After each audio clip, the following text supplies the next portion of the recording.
नमस्कार मित्रों, आशा करता हूँ कि आप सभी लोग स्वस्थ होंगे और मस्त होंगे। जैसा कि आप सभी को मालूम है कि हमारा देश और पूरा विश्व इस कोरोना नामक महामारी से लड़ रहा है, जूझ रहा है।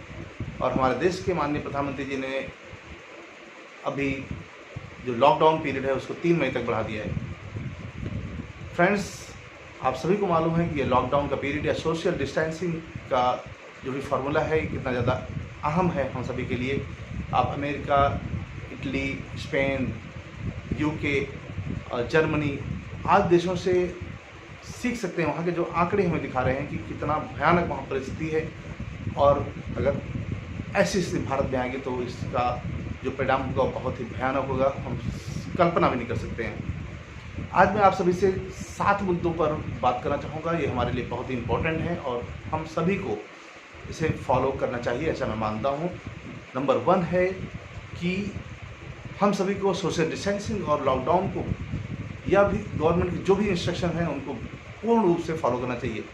हमें स्वयं, हमारी फैमिलीज़ को, हमारे रिश्तेदार को, हमारे फ्रेंड्स को, हमारे आसपास के लोगों को इसे फॉलो कराना होगा। इसके लिए हमें उन सभी को समझाना होगा, इसके लिए हमें जिम्मेदारी उठानी पड़ेगी। नंबर 2 जो बात है वो यह है कि इस समय में हमें अपने खर्चों को, अपनी आवश्यकताओं को सीमित रखना होगा, क्योंकि ये अभी लॉकडाउन का जो पीरियड है ये कोई ज़रूरी नहीं है 3 मई तक ही रहेगा। अभी 2 महीना 3 महीना भी रह सकता है, और उसके बाद की स्थिति भी अभी थोड़ा प्रॉब्लमेटिक ही रहने वाली है, क्योंकि सारी फैक्ट्री, सारी कंपनियां, सारे व्यवसाय बंद हैं अभी।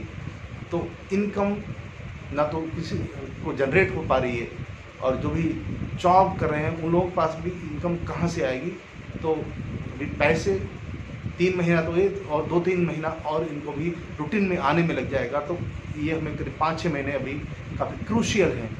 तो इन सबको हमें सोचते हुए, समझते हुए अपने खर्चों को, अपनी आवश्यकताओं को सीमित रखना होगा। नंबर 3 में जो आप लोगों से कहना चाहता हूँ कि हमें हमारे आसपास के लोगों को, हमारे मित्रों का, हमारे जो भी रिलेटिव्स हैं उन सब का ख्याल रखना बहुत ज़्यादा इम्पोर्टेंट है। हम जहाँ पर भी रह रहे हैं, जिस फ्लैट में रह रहे हैं, उस फ्लोर के लोगों का कम से कम ध्यान रखें। जिस सोसाइटी में रह रहे हैं वहाँ के लोगों का ध्यान रखें, अपने रिलेटिव्स, अपने फ्रेंड्स का ध्यान रखें कि उन्हें कोई आवश्यकता तो नहीं है। कहीं वो हो सकता है कि बहुत सारे लोग, उनको कोई आवश्यकता हो पैसों की या और किसी भी चीज़ की, लेकिन वो शर्म या संकोच के बारे में नहीं कह पा रहे हों, तो हमें उनसे बात करके इस चीज़ को समझना होगा कि कहीं अगर उनको कोई इस तरह की आवश्यकता है तो बेझिझक वो लोग कह सकें। नंबर 4 में आप लोगों से ये कहूँगा कि जहाँ पर भी हम रह रहे हैं वहाँ के आसपास के झोपड़ी झुग्गी, कम से कम 200-500 मीटर अपने आसपास के इलाके की जो भी एरिया है वहाँ पर यदि कोई झोपड़ी झुग्गी में रहने वाले लोग हैं वहाँ पर जाएं और वहाँ के लोगों की आवश्यकताओं को ध्यान दें। कहीं कोई भूखा तो नहीं रह रहा है, कोई भूख के कारण अपनी जान ना गंवा दे। ये हमारे सबकी जिम्मेदारी है। ये बहुत दुखद होगा ये कोई भूख से जान गंवा देगा। ये हम सभी की जिम्मेदारी होगी, केवल सरकार की जिम्मेदारी नहीं होगी। इसके लिए, इन दोनों मुद्दों के लिए कोई आवश्यक नहीं है कि हम खुद अकेले ही हम समर्थ, अगर पैसों से समर्थ नहीं है तो हम उसको उपलब्ध करा सकते हैं, एक ग्रुप बनाकर भी उपलब्ध करा सकते हैं। सोशल जो संस्थाएं हैं, सोशल इंस्टीट्यूशंस जो हैं या गवर्नमेंट है, उनका सहयोग ले सकते हैं। हम लोगों से कह सकते हैं कि यहाँ पर इस तरह की आवश्यकता है और इनको इस चीज़ को उपलब्ध कराइए। तो ये हम कर सकते हैं। कोई ज़रूरी नहीं है कि हम खुद ही करें, लोगों के सहयोग से, सरकार के सहयोग से, समाज सेवी संस्थाओं के सहयोग से हम इसको कर सकते हैं। तो ये हमारे लिए बहुत ही इम्पोर्टेंट है। हम सभी को इस चीज़ को ध्यान रखना होगा। 5th में जो बात आप लोगों से कहूँगा, युवाओं से खास करके, कि इस समय को ऐसे ही न गंवाएं सोशल मीडिया पे, टीवी वगैरह देखने में।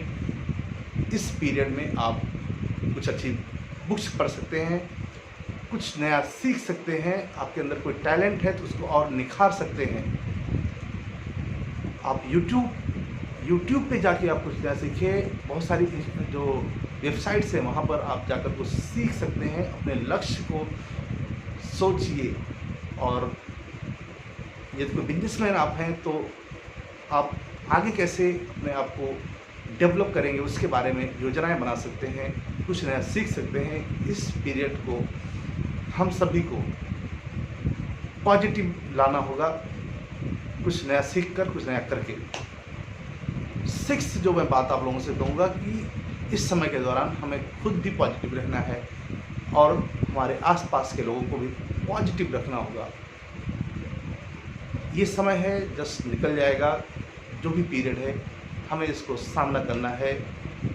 कुदरत का ये शायद कहर है।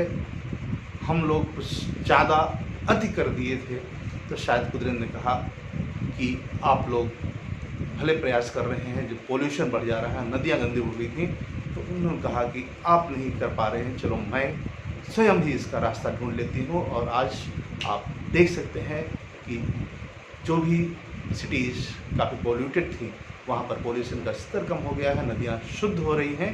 तो ये सब बातें हो रही हैं, तो हमें एक्सेप्ट करना पड़ेगा और खुद को पॉजिटिव रखना होगा और दूसरों को भी पॉजिटिव रखना पड़ेगा। सेवेंथ जो बात है हमारे लिए वह बहुत ही इम्पोर्टेंट है फ्रेंड्स, कि हमारे जो कोरोना के जो योद्धा हैं इस वक्त के, हमारे डॉक्टर्स, हमारी नर्सेस, हमारे जो भी पुलिस वाले हैं, जो भी सोशल संस्थाएं जो काम कर रही हैं, और जो व्यक्ति जो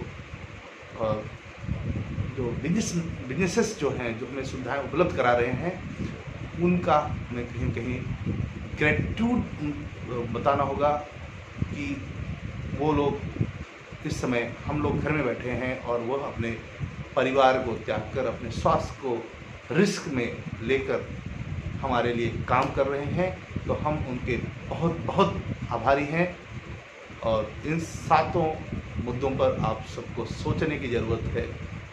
और बस मैं इतना ही कहना चाहूँगा। थैंक यू, टेक केयर, मिलते हैं।